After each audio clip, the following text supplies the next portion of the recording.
Welcome everybody to another episode of the Lunch Table Podcast. In today's video, we will be reviewing episode 6 of She-Hulk.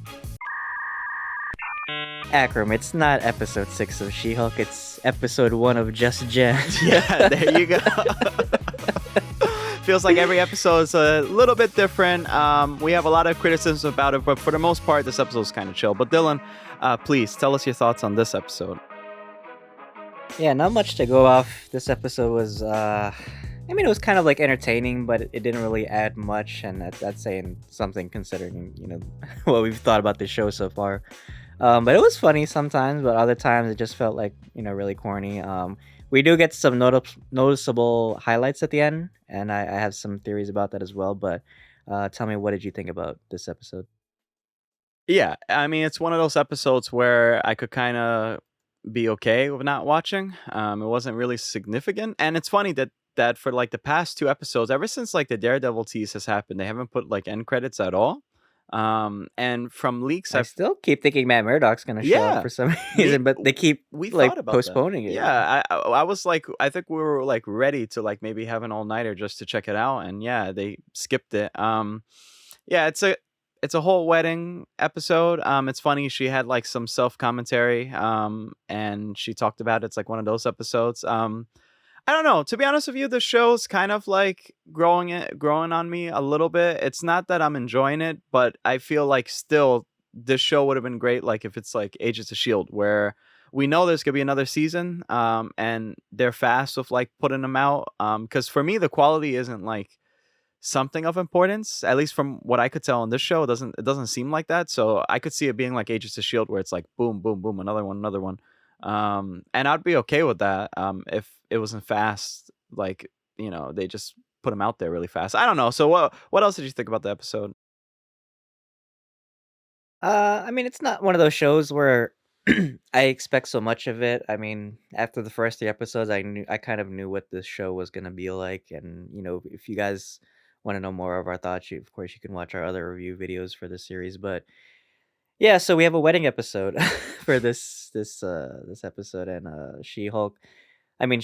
Jennifer. It's cool that she's kind of being more embracing towards her She-Hulk persona after she kind of won custody of her name from Titania in the last episode. So she's kind of like being more confident now, and she's like, oh yeah, I kind of want to own this persona.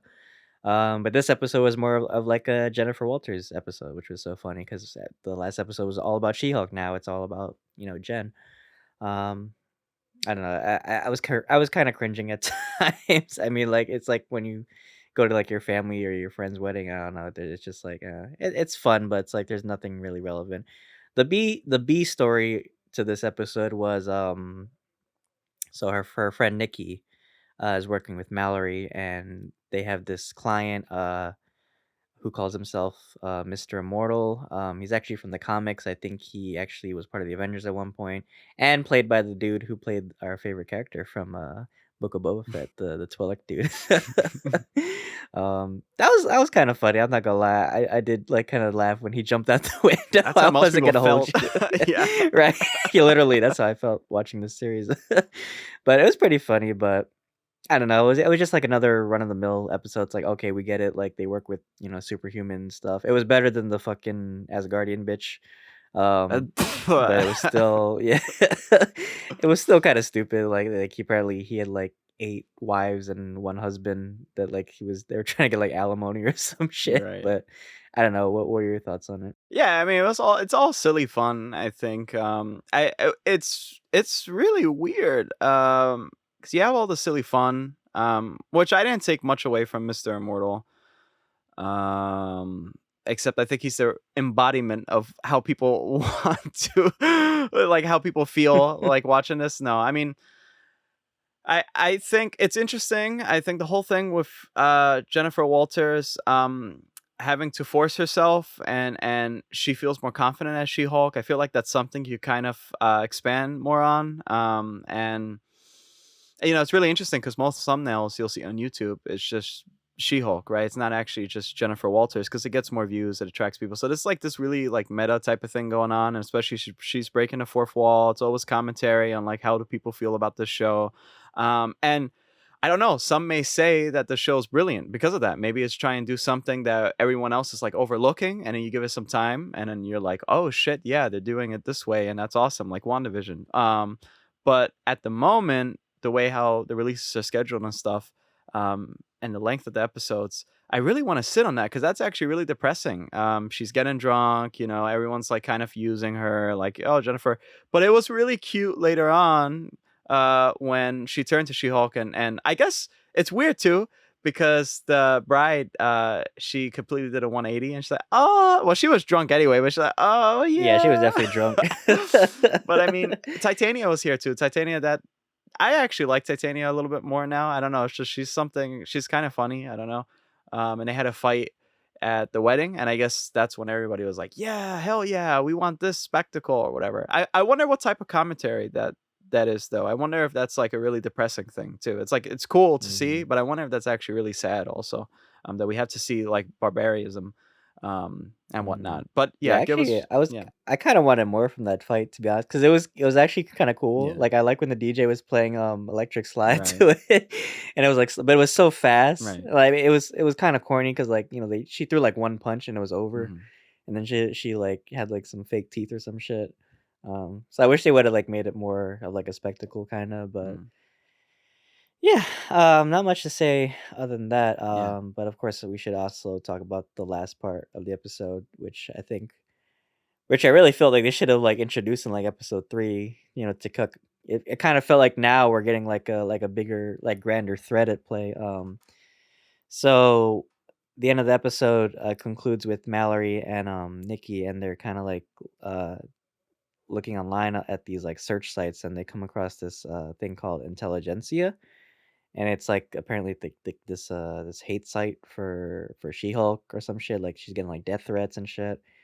Um Keep an eye on that, guys, because Intelligentsia is, in the comics, it's actually a group of, supervillains, and it's kinda like this network where they share, like, information. Doctor Doom was a part of it one time, I think. I don't know how big or how close they're making it to the comics in this show, but I think it's worth, paying close attention to. And apparently, I think they were preparing something at the end of She-Hulk. I don't know if they got, like, her DNA or something, but it looked like they were preparing, like, a weapon or something. And I have a feeling it's crazy to think about because we lost the actor, William Hurt from, Thunderbolt Ross, but I always thought maybe they would do, like, a Red Hulk kinda thing down the line, but yeah, Akram, I wanna know what your predictions are. Yeah, or I think they're probably gonna prepare, like, to take blood again, and maybe Frogman is gonna, like, try to, because he could jump and shit like that, and maybe he's gonna try to, sneak up on her. Um, yeah, I mean, the actor passed away. I don't know how you would implement that character in future, like, Hulk movies or, like, a show or something. I always want to see Red Hulk. I got a feeling I had a prediction that probably either Maria Hill, I know it's weird, but she's the only government official that I can think of that kind of is like Thunderbolt a little bit, or Blake Lively's character. I know that's a big stretch too. That's, like, really weird. And I wonder if it kinda harkens into, uh, like what people were saying about, like, the show being woke or Marvel being woke or something. I don't know. I find it's cool. I think it's kind of cool. Really interesting. Um, but yeah. Well, actually, I wanted to ask you. So, how would you rate this episode? Because this episode's so like under the radar. How would you rate this episode? Oh boy, the tough questions. I'd probably give it a 6 out of 10. It didn't really offer much. It was just kind of like a fun, 30-minute episode, with some notable highlights at the end. We didn't even really get a end credits scene at the end of this episode. So yeah, I hope next episode, hopefully we'll get Matt Murdock. I really, shit, 2 nights already. I almost stayed up late watching this show, and now I'm glad I didn't, because I thought I was gonna see Daredevil. But shit, how many episodes do we have left for this series? Seven, eight, This is nine, episode three. 6, so we have 3 more, Yeah, right? Oh boy, yeah. yeah. So it's been a stretch of a series so far, but yeah. What's your rating, Akram? Yeah, I would so give it a 6. I hopefully next episode gets a little bit better. I think we've seen most of the trailer like bleed through into the show, right? We've seen a lot of stuff that happened in trailers, and I think we're getting there to the point where now it's like spoiler territory where like there's a lot of heavy episodes, maybe. I don't know. I think too little, too late. To be honest, I think they should have done that since the start. Especially intelligentsia, whatever thing, right? They should have talked about that since the beginning. But yeah, so guys, if you made it to the end, we greatly appreciate you. This is our review for episode 6 of She-Hulk, and of course we have links down below. You can follow us, check out all our reviews and shit like that. But yeah, Dylan, please take us away. Yeah, guys, thank you so much for listening to our review. If you're not following us already, we'd appreciate your patronage. And of course, we're on YouTube, but we're also on Spotify, Anchor, and Apple Podcasts as well. We just posted a shit ton of content this week. Actually, we just did a Let's Talk About Marvel Studios episode. So if you want to know more of our thoughts on She-Hulk, on Phase 4, and what our predictions are for the future of Marvel Studios, please give it a check out. We just covered Andor, the first 3 episodes. So if you guys just watched that new series, you can check out our review already. We're covering that week by week. We're also covering Handmaid's Tale week by week as well. We just covered episode 3. So if you guys are fans of that show, you can also check out our reviews for that as well. But thank you guys so much. And until then, thanks for having lunch with us. See you guys.